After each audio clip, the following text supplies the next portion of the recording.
Welcome back once again, all of my low-carb friends, and for those of you who are here for the first time, welcome. Today I have another very easy keto meal recipe for you. Today I am going to show you how to make super easy keto cheesy baked fajita seasoned chicken thighs, and I'm also going to show you how to make a quick 5-minute Spanish rice to go along with it. And if you'd like a printable version of these recipes, you can check out my website at janet'sdeliciouslowcarbkitchen.com. You can find a printable version of this recipe and other goodies there for you. And if you're new to the channel and you want to see lots of easy, delicious, low-carb keto recipes, make sure you click that subscribe button and click the notification bell that's right next to the subscribe button. That way you can be notified every time I put out new videos. And if you are a music lover, make sure you check out the link in the description to my other YouTube channel, Inspirational Songs with Janet. I've posted another new song there, so make sure you check that out and subscribe there also. And remember, Monday, Wednesday, Fridays, 1 p.m. Pacific time, I go live on TikTok at Janet's Delicious Kitchen, so make sure you check me out there.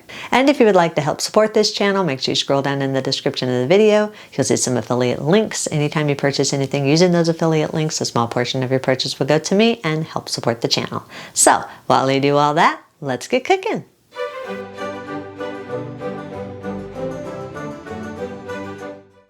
Preheat your oven to 375 degrees. Lightly grease a 3-quart casserole dish with some olive oil or cooking spray, then set it aside for a minute. Place 2 pounds of boneless, skinless chicken thighs into a large bowl. It's roughly around 6 thighs, give or take a bit.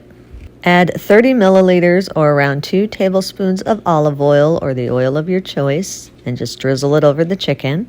Stir the oil and the chicken together until the chicken is fully coated with the oil. Add 2 tablespoons of dry fajita seasonings. You can buy the pre-made dry fajita seasoning packages, or you can make your own. I like to make my own, and I just use a combination of chili powder, ground cumin, garlic powder, onion powder, paprika, dry oregano, and if I want it extra spicy, I'll put a little bit of cayenne pepper, but most of the time I don't add the cayenne because I'm kind of a wimp when it comes to spices. But if you're one of those who likes them a little bit more spicy, you can add a little bit of cayenne. Sprinkle the fajita seasoning over the oil-coated chicken, and again stir or toss to fully coat the chicken with the dry seasonings.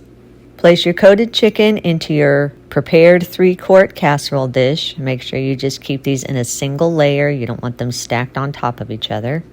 Top the chicken with 1 red bell pepper that's been chopped. You can chop this into small pieces or into strips, whatever you want. You can also put your desired amount if you don't want to put the full red bell pepper. That's all up to you how much red bell pepper you want. Chop 2 to 3 mini sweet peppers into slices and sprinkle them over the chicken and the red bell pepper. You can also, if you prefer, rather than the sweet peppers, you can use a green bell pepper and just chop that and add it to the red bell pepper. I personally don't like the flavor of green bell peppers, so I'm using the mini sweet peppers. So that's up to you whether you prefer green bell peppers or mini sweet peppers with this. Chop 1/4 of a red onion into small pieces or into strips and scatter it over the chicken with the other vegetables. And you can use any onion you want. I just prefer the taste of a red onion in this particular recipe. You can also change or adjust the vegetables according to your personal taste. If you like more onion, you can put more onion. It's all up to you how much flavor you want in your chicken. Make sure the vegetables are spread evenly over your chicken. Then top the vegetables with 8 ounces or around 1 cup of shredded cheese of your choice. I like to use either Colby cheese or the Mexican blend cheese. That's all up to you which cheese you want. Just make sure it's spread nice and even. You don't want to have one side have more cheese than the other. So a nice even layer of the cheese. Make sure it's fully coating the chicken and the vegetables. Place the chicken in your preheated oven. Bake at 375 degrees for 30 minutes or until the internal temperature is at least 165 degrees. If you don't have a meat thermometer, you'll know your chicken's done cooking when the cheese is bubbly and starting to get a little toasty and the chicken is no longer pink. You want to make sure your chicken is cooked completely. Once the chicken is done baking, remove it from the oven and allow it to cool in the pan for at least 5 minutes so that all the juices can settle in really well. While the chicken is sitting, we're going to make a quick Spanish rice substitute. To make the Spanish rice substitute, drain and rinse 7 ounces of miracle rice or miracle pasta, or any rice or pasta substitute of your choice. I prefer the miracle rice or the miracle pasta, but you can use any type of rice substitute or pasta substitute of your choice. It's all up to you. But if you are using the miracle rice or miracle pasta like I use, make sure it's fully drained and rinsed. Then place the miracle rice or the miracle noodles or whatever rice or pasta substitute you're using. Place it in a dry skillet over medium heat. Cook it for about 5 minutes or until all the moisture is absorbed and the rice or pasta substitute is your desired texture.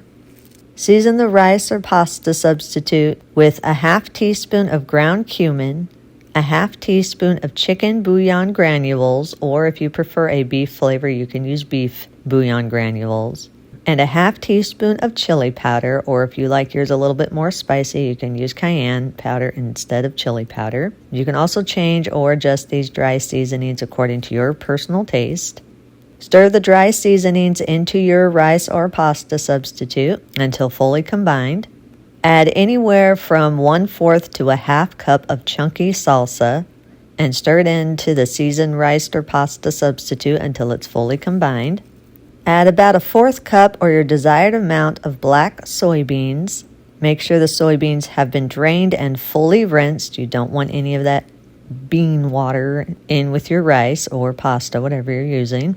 Stir the soybeans in until they're fully combined and evenly distributed throughout your rice or pasta substitute, whatever you're using. Now, yes, black soybeans are low carb, but if you don't want to use them, you can leave them out. And you can either leave them out completely or you can trade them out for some other small vegetable of your choice. Stir everything together until it's fully combined. Reduce your heat to medium-low and gradually stir in 2 ounces or around a 1/4 cup of the shredded cheese of your choice.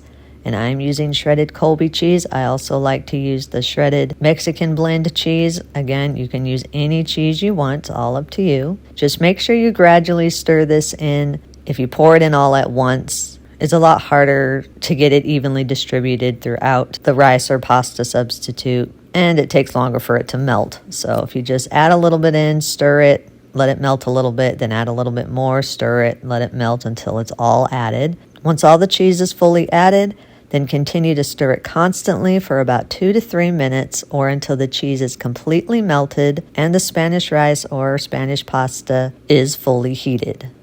Once your Spanish rice or Spanish pasta is all done cooking, spoon your desired amount onto the serving plate of your choice. Then top the Spanish rice or Spanish pasta with your desired amount of the chicken, vegetables, and cheese. And if you want to, you can top the fajita chicken with some sour cream or guacamole or extra salsa or any toppings of your choice, or you can leave it plain. That's entirely up to you how you want that.